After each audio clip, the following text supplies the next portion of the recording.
The council chamber remained silent as Kethmore continued his story. His scarred hands moved as he spoke, showing the deep emotions he still felt about the war. The real turning point came during the Battle of New Busan, a human mining world, he said. By this time, the war had been going on for 8 months. Both sides had lost many ships and many lives. Our leaders were becoming frustrated because humans kept fighting even when they should have given up. Kethmore walked to the large viewing window that showed the stars outside. Was part of the ground forces that landed on New Busan. The planet was not very important for resources, but it had something our commanders wanted to test. They wanted to see what would happen if we attacked human families directly, not just soldiers. His voice became harder, more ashamed. The plan was simple and cruel. We would capture human civilians and use them to make the soldiers surrender. Most species would give up quickly to save their families. Our leaders thought humans would be the same. Turned back to face the crowd, the human forces on New Busan were led by Colonel Mi Kyung-hun. She had 3,000 soldiers, protecting a population of 50,000 miners and their families. We brought 15,000 warriors. The math was simple. We would win. Kethmore's light patterns dimmed as he remembered, but Colonel Han did something unexpected. Instead of spreading her soldiers out to protect the whole planet, she pulled them back to create a safe zone around the main city. Then she sent a message to our fleet commander. He paused as if the memory was difficult. She said, "We cannot stop you from taking this planet, but we can make you choose what kind of victory you want. If you attack only military targets, we will fight you fairly. If you attack civilians, we will make this planet cost you more than you can afford to lose." The reptilian counselor from before leaned forward. What did she mean by that? Our commander laughed at the message, Kethmore replied. He thought it was an empty threat, so he ordered an attack on a school where human children were learning. He wanted to show Colonel Han that humans could not protect everyone. The alien's voice became very quiet. 20 Velthari soldiers attacked the school. It should have been easy. Children and teachers against trained warriors. But when we got there, we found that Colonel Han had sent 200 of her best soldiers to protect just that one building. He looked directly at Taemin Park. Those soldiers knew that protecting the school meant leaving other military positions weak. They knew it was bad strategy. They did it anyway because human children were inside. Kethmore began walking slowly around the speaking area. The battle for the school lasted all day. My warriors were better trained and better armed, but the humans fought like nothing I had ever seen. They fought as if each child in that building was their own son or daughter. His scarred face showed pain. 93 human soldiers died protecting that school, but not one child was hurt. Not one teacher was killed. When it was over, the human soldiers who were still alive were more worried about comforting the frightened children than about treating their own wounds. Several counselors made soft sounds of surprise or respect. That night, something happened that changed everything for many Velthari soldiers, including me. Colonel Han sent a medical team to treat our wounded warriors. The same soldiers who had been fighting us all day came to help our injured. Kethmore stopped walking and stood very still. A human medic named Sergeant Young-Soo Lee treated my wounded leg. While he worked, he talked to me in simple Velthari words. He had learned them from other prisoners just so he could make wounded enemies feel less afraid. The alien touched his leg where an old scar was visible. Sergeant Lee told me about his own family. He had a daughter the same age as the children in the school. He said he understood why we were fighting. Every parent wants to protect their children and give them a better life. But he asked me a question that I could not answer. Kethmore looked around the room at all the different species watching him. He asked, "If we both want to protect our children, why are we trying to kill each other? Would it not be better to work together to make all children safe?" The silence stretched on for several moments. I had no answer for him. In my culture, the strong take from the weak. It is natural law. But Sergeant Lee talked about a different way. He talked about sharing resources instead of fighting for them. He talked about making both human and Velthari children safe and happy. Kethmore's light patterns began to show brighter colors. The next day, something unprecedented happened. 5 Velthari soldiers from my unit asked to speak with Colonel Han. They wanted to know if humans would really share their technology and resources instead of conquering others. He looked at Hee-Jin Lee, who was taking notes on everything he said. Colonel Han spent 3 hours talking with those soldiers, She showed them plans for human colonies where multiple species lived together peacefully. She explained how humans had helped other worlds recover from natural disasters without asking for anything in return. She proved that cooperation was stronger than conquest. The reptilian counselor made a thoughtful hissing sound. And what happened to those soldiers? They defected, Kethmore said simply. They asked to join the human forces, not to fight against their own people, but to help end the war peacefully. Gasps echoed through the chamber. Defection during war was almost unheard of among most species. Within a week, more Velthari soldiers were asking to meet with human officers. Not to surrender, but to understand. They wanted to know if there was really a different way to live than endless conquest and war. Kethmore walked closer to the council members. Our commanders became desperate. They had been losing battles not because humans were better fighters, but because Velthari soldiers were losing the will to fight. How do you make warriors attack people who treat prisoners kindly and share their food with enemies? His voice grew stronger. The Velthari Empire tried everything. They sent commissars to watch for defectors. They threatened to kill the families of soldiers who showed mercy. They ordered attacks on human hospitals and schools, thinking cruelty would force humans to be cruel in return. He shook his head sadly. But humans refused to become like us. The worse we became, the kinder they became. When we destroyed their hospitals, they built more and invited our wounded to be treated there. When we targeted their schools, they built shelters and invited Velthari children to learn alongside human children. Kethmore looked up at the ceiling again. This was the third lesson I learned about humans in war. They do not win by becoming stronger than their enemies. They win by making their enemies want to become better than they were. The alien touched his chest again. After 6 months of this, entire Velthari units were laying down their weapons, not because they were defeated, but because they no longer wanted to fight people who treated them like future friends instead of permanent enemies. He faced the crowd directly. The war was ending, not because one side was winning, but because one side was teaching the other side that war itself was unnecessary, and that scared our leaders more than any human weapon could have. Kethmore's voice grew stronger as he continued his story. The council members leaned forward to hear every word. After we took the first human world, our leaders were happy. They thought the war would be over soon. Humans are weak, they said. They care too much about saving lives to fight properly. But they were wrong about what human weakness really meant. He walked to the center of the speaking area. Again, our next target was a bigger world called Ross 154C. This planet had 5 million people and a real military base. Our war leaders sent 100,000 Velthari soldiers and 40 ships. They expected an easy victory. The alien skin pattern shifted to show darker colors. The commander of the human forces was Admiral Sunho Yoon. We had studied his record. He had never lost a battle, but he had also never fought against odds this bad. Our spies told us he was known for protecting civilian lives above everything else. Our leaders thought this made him predictable and Kethmore stopped and looked directly at several alien counselors who were known for their military strength. Admiral Yoon did something no Velthari commander would ever do. Instead of putting his soldiers in the strongest positions to fight, he put them where they could best protect the people trying to escape. He gave up military advantages to save civilian lives. One of the counselors, a reptilian being with sharp teeth, made a disapproving sound. That sounds like foolish strategy, the creature said. That is what we thought too, Kethmore replied. But we learned that humans think differently about war. They do not measure victory by how many enemies they kill. They measure it by how many of their own people live. He pointed to the star map again, showing the battle positions. The fighting lasted for 6 days. Every time we pushed forward, we found that the humans had set traps for us. Not traps to kill us, but traps to slow us down. They wanted time for more people to escape, not time to destroy our army. Kethmore's voice became softer, more thoughtful. On the 4th day of fighting, something happened that I will never forget. My unit attacked a medical center where human doctors were treating wounded soldiers. We expected the humans to fight to the death to protect it. Instead, we found something that shocked us.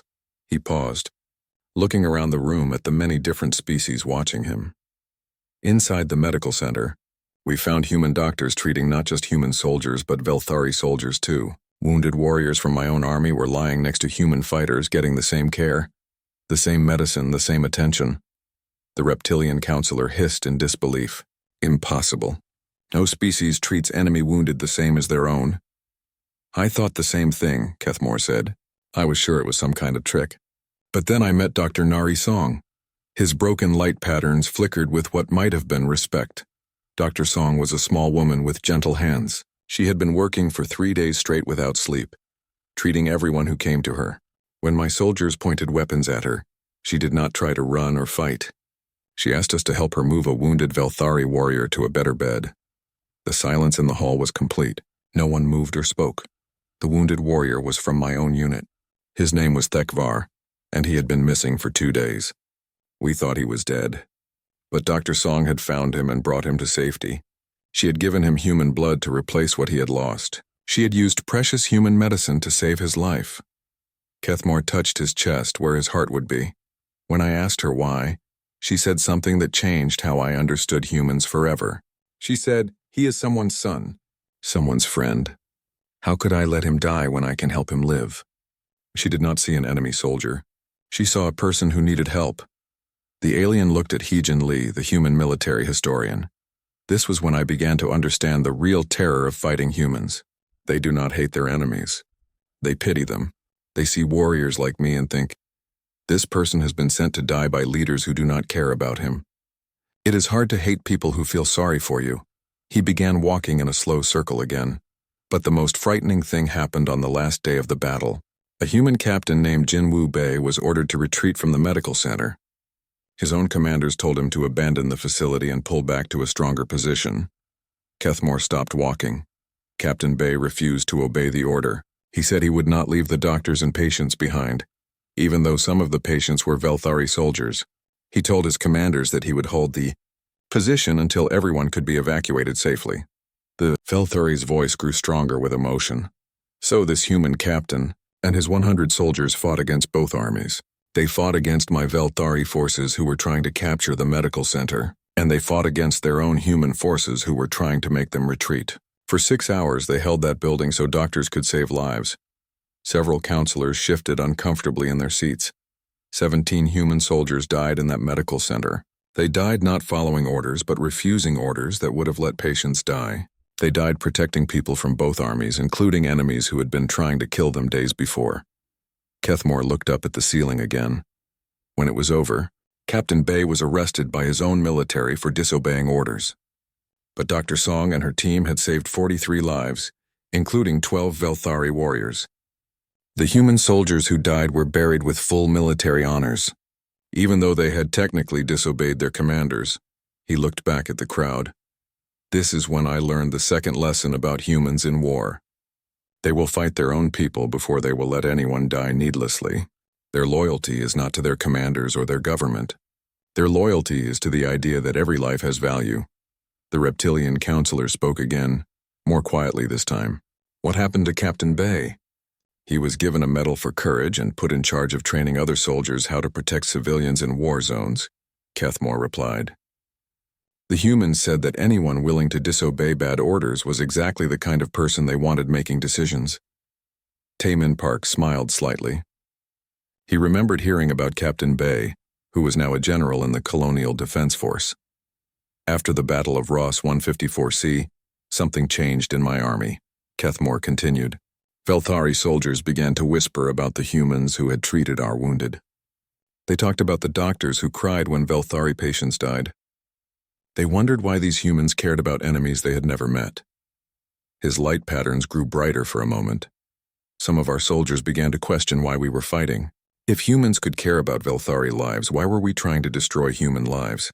This was a dangerous question for warriors who had been taught that strength meant showing no mercy. Kethmore walked closer to the council members. The war continued for 2 more years after that battle. But it was never the same. Every time we captured humans, they surprised us. Every time we thought we understood their weakness, they showed us a different kind of strength. They were slowly destroying us, not with weapons, but with kindness. The Great Hall was quiet. Hundreds of beings from across the galaxy sat in their seats waiting. The walls of the Galactic Council chambers were made of clear glass that showed the stars outside. Ships moved slowly past the station, their lights blinking in the darkness of space. Kethmore stood in the center of the room. His tall body looked thin and tired. His skin, which should have glowed with beautiful colors like all Velthari, was dull and marked with old scars. The patterns on his face that once showed his emotions were broken and faded. Counselor Taman Park sat in the human section. He was a middle-aged man with kind eyes and gray hair.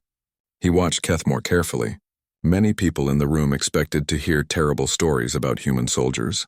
They thought Kethmore would tell them about human cruelty and violence. "Begin when you are ready," said the council speaker, a being with blue skin and 4 arms. Kethmore looked around the room. His voice was soft at first, but it carried clearly through the hall. "You want to know what humans are like in war," he said. "Many of you think I will tell you they are monsters. You think I will say they are cruel and heartless, but you are wrong." He paused and looked directly at Taman Park. "Humans are the most terrifying species I have ever met in battle. Not because they are violent. Not because they are strong. They are terrifying because they show mercy when they should show hate." A whisper ran through the crowd. This was not what anyone expected to hear. 3 years ago, my people, the Velthari Empire, went to war with humanity. We thought it would be easy. We had studied humans for many years. We watched them talk and make peace deals. We saw them cry at sad movies. We saw them care for sick animals. We thought they were weak. Kethmore's voice grew stronger. We were so very wrong.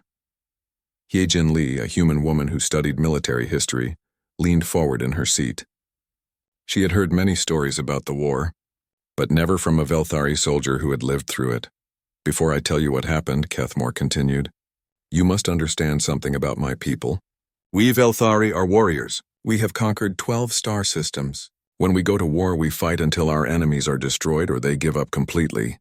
This is how war has always been done." He touched one of the scars on his arm. "We believed humans would be like the others. Fight a little, lose some battles, then surrender. We thought we could take their worlds in a few months. We planned to make humans our servants like we did with the Kithani and the Dorsai peoples." The alien counselors nodded. This sounded normal to them. Strong species conquered weak ones. This was the way of the galaxy. Our first target was a human world called Kepler 442b. It was a farming world with only 2 million people. They had a small military base with maybe 1,000 soldiers. We brought 50,000 warriors and 20 warships. Kethmore looked up at the ceiling as if he could see through it to the stars beyond. The attack began at dawn on their world. Our ships came out of faster-than-light travel right above their main city. We expected them to send a message of surrender within hours. Instead, something else happened. He walked slowly around the speaking area, his long legs carrying him in a circle as he remembered. A human commander named Woo Jin Kim spoke to us on the radio. His voice was calm. He said, "This is Commander Kim of the Colonial Defense Force. You have entered human space without permission. Please leave now or we will have to defend ourselves." Some of the alien counselors made sounds that might have been laughter. 1,000 soldiers against 50,000? It seemed like a joke. We told Commander Kim he should surrender to save lives. We told him we would treat prisoners well if he gave up quickly. Do you know what he said? Kethmore stopped walking and faced the crowd. He said, "Thank you for the offer, but we cannot accept. We have people here who depend on us to keep them safe. We will fight." The Velthari's skin flickered with a dim pattern that his people used to show sadness. We thought he was just being brave for show. Many soldiers talk big before they fight, but as our ships moved toward the planet, we saw something strange. The humans were not preparing to fight us. They were helping their people escape. He pointed to a screen that showed a map of the Kepler system. All around the planet, we saw human ships taking people away from the cities. Old people, children, families with everything they owned. The human soldiers could have used those ships to bring more weapons or more fighters. Instead, they sent their people to safety first. Taman Park felt a tightness in his chest. He remembered those days. Every human in the galaxy remembered. "This confused us," Kethmore said. "In every war we had fought before, people ran away and left their soldiers to die. But humans did the opposite. The soldiers stayed to protect the people who were running away." The alien shifted his weight and his voice became quieter. "Then something happened that changed everything for me. A group of human soldiers volunteered for a mission that meant they would die. A young lieutenant named Bo Ram Choi asked to lead her squad to destroy one of our big guns that was shooting at the escape ships." He touched another scar, this one on his face. Lieutenant Choi and her 20 soldiers attacked my position. They had no chance to win. They had no chance to live. But they fought anyway. Not because they were ordered to, but because they chose to. They bought enough time for 10,000 civilians to escape to safety. The hall was completely silent now. We captured 5 of her soldiers, including Lieutenant Choi herself. My commander wanted information about human defenses. He ordered me to make them talk. Kethmore's broken light patterns flickered faster. I had made many prisoners talk before. It was part of war. But these humans were different. When we hurt them, they did not beg for mercy. They did not tell us what we wanted to know. They only asked one question over and over. Are the people safe? Did the ships get away? His voice cracked a little. Even when they were dying, they only cared about people they would never see again. People who were already light years away and safe. This was my first lesson about humans in war. They do not fight for victory. They do not fight for glory. They fight for love. Kethamore's voice became very personal as he continued his testimony. The council members could see that this part of his story was the hardest for him to tell. Now I must tell you about my own capture, he said, his light patterns flickering with old pain. It happened during the Battle of Proxima Station, 13 months into the war. I was a squad leader by then, commanding 20 young Velthari warriors. He walked to the edge of the speaking area, closer to the watching crowd. We were attacking a human supply depot. It was supposed to be lightly defended, just a few guards and some civilian workers. But humans had learned to expect our tactics by then. When we arrived, we found a full company of soldiers waiting for us. The aliens' scarred hands clenched into fists. The battle was fierce. These humans fought differently than before. They were not just protecting supplies. They were protecting the civilian workers inside the depot. Every human soldier knew that if we got through, innocent people would die. Kethmore stopped walking and stood very still. I was wounded by an explosion and trapped under a fallen beam. My leg was broken and I was bleeding badly. My soldiers had to retreat, leaving me behind. I expected to die there alone and in pain. His voice grew softer. Instead, I was found by a human medic named Dr. Yoonji Kang. She was young, maybe 25 human years old. She had soft brown eyes and gentle hands. When she saw me trapped and bleeding, she did not see an enemy warrior. She saw someone who needed help. The council chamber was completely quiet. Everyone was listening to every word. Dr. Kang worked for 2 hours to free me from the wreckage. She used her own medical supplies to treat my wounds. She gave me water from her own bottle and shared her emergency food rations with me, all while the battle was still going on around us. Kethmore looked at his scarred hands. When I asked her why she was helping me, she said something that haunts me to this day. She said, "Because you are hurt and I am a doctor. That is all that matters right now." He began walking again, slowly, as if his old wounds still pained him. I was taken to a human prisoner camp. I expected torture, starvation, maybe execution. Instead, I found something that broke my understanding of how war should work. The alien gestured toward the viewing window. The camp was run by a man called Colonel Do-hyun Park. He was Taemin's older brother, though I did not know that then. Colonel Park treated Velthari prisoners not like defeated enemies, but like guests who would someday go home. Taemin Park shifted in his seat. His brother had died in the war, but he had never heard these details about Do-hyun's work with prisoners. Every morning, Colonel Park would walk through the camp and ask prisoners if they needed anything.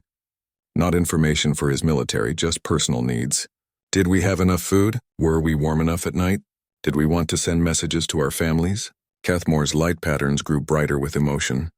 The most disturbing thing was watching human soldiers share their own rations with us. Sergeant Young-Soo Lee, the medic I mentioned before, would eat only half his meals and give the rest to Velthari prisoners. When I asked him why, he said his grandmother had taught him that no one should go hungry if he had food to share. The alien touched one of his scars, this one on his arm.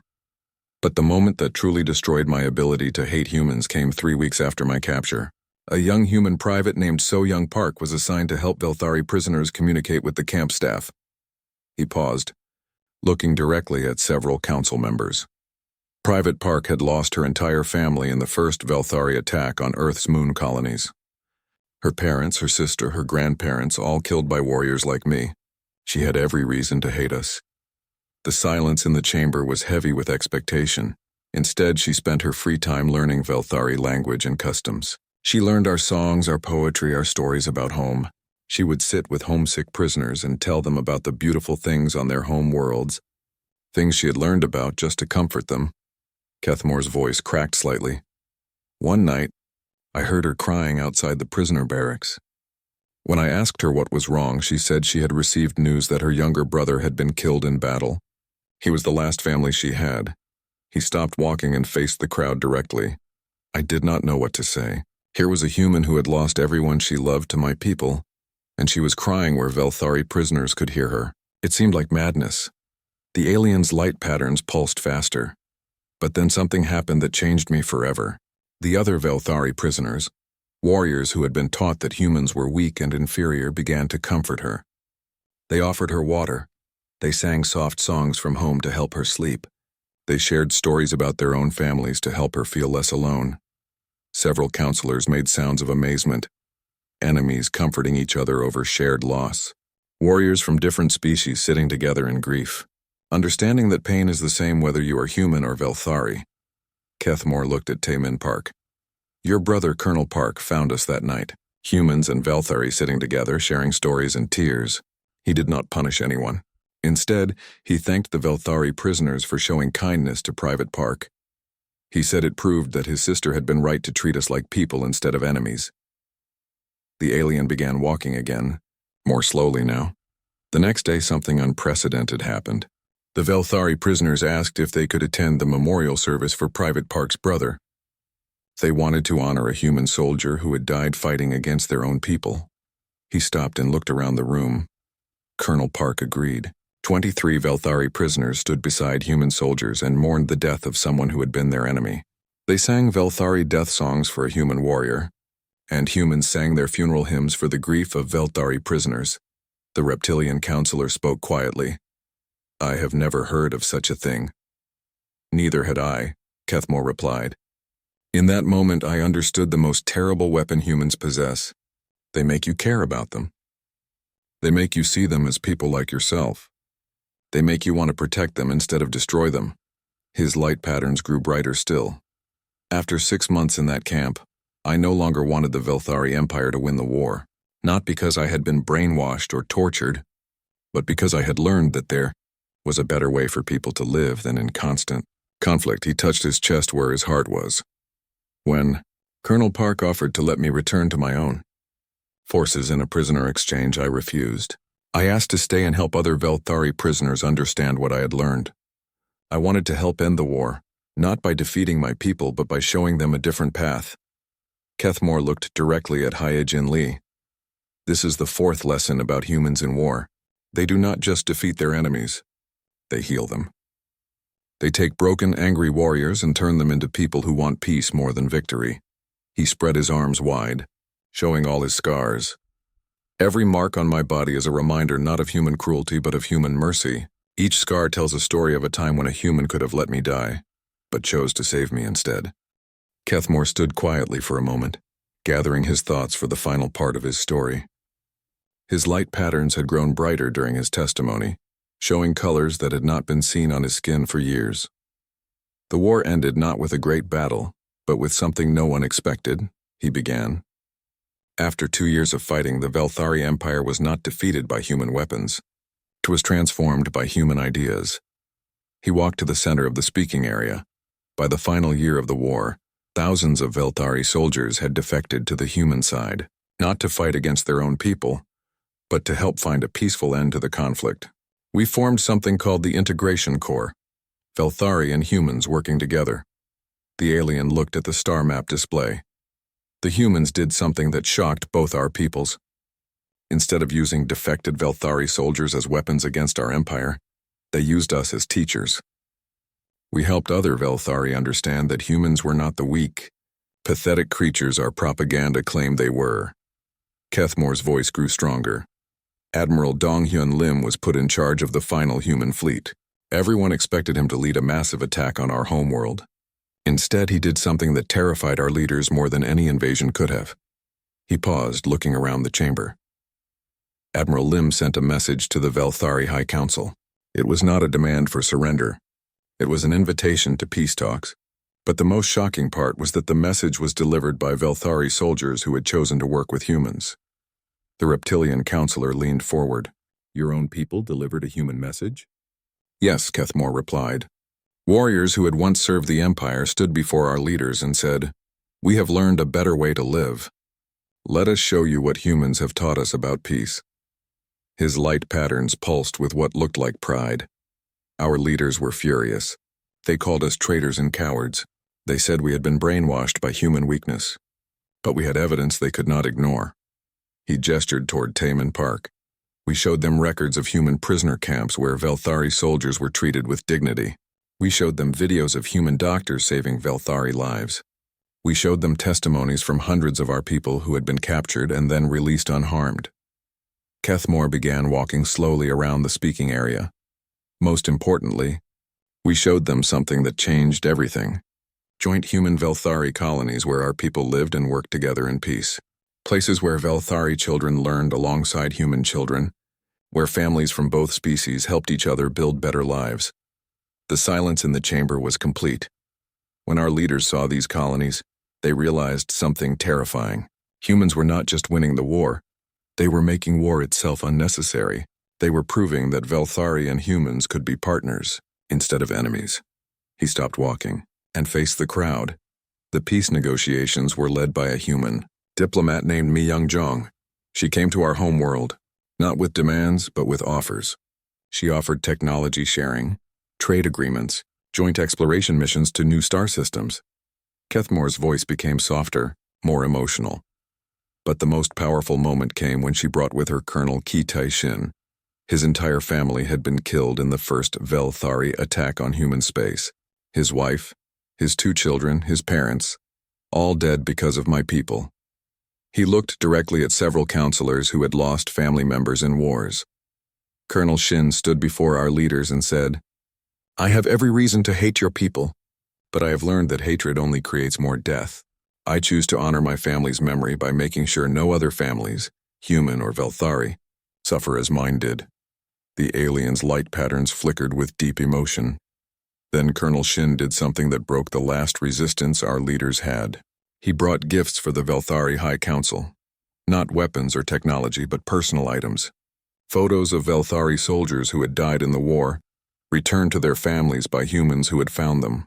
Letters from Velthari prisoners thanking human guards for their kindness. Artwork created by Velthari children in the joint colonies, showing humans and Velthari playing together. Several council members shifted in their seats, moved by the story. Our leaders tried to remain strong to reject human offers of peace, but they could not argue with the evidence.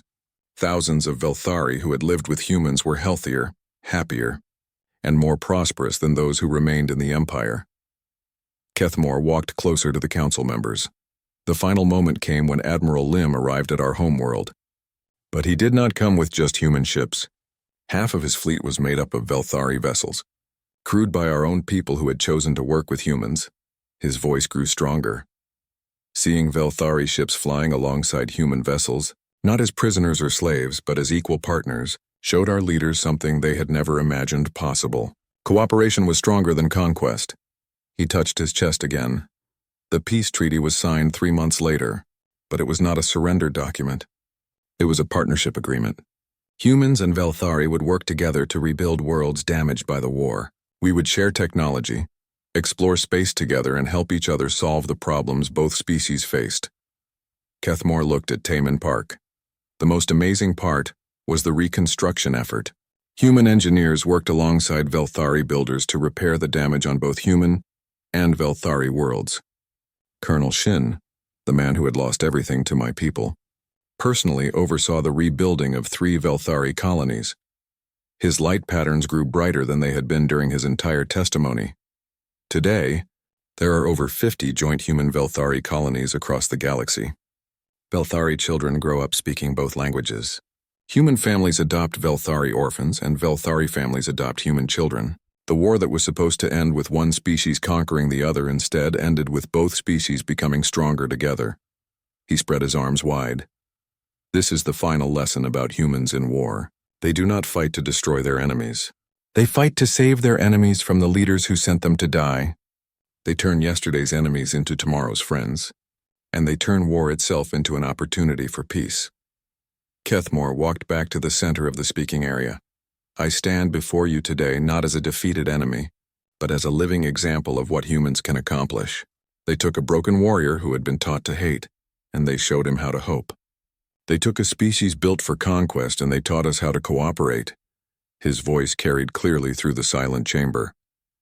When you ask what humans are like in war, remember this. They are the most dangerous species in the galaxy, because they refuse to accept that enemies must remain enemies forever. They will fight you, but only until they can convince you to fight alongside them instead. The alien stood tall, his scars visible but his light patterns bright with hope. That is why I am here today, not to warn you about human military power, but to tell you about human moral power. They do not conquer worlds, they heal them. And once you have experienced human friendship, you will never want to be their enemy again.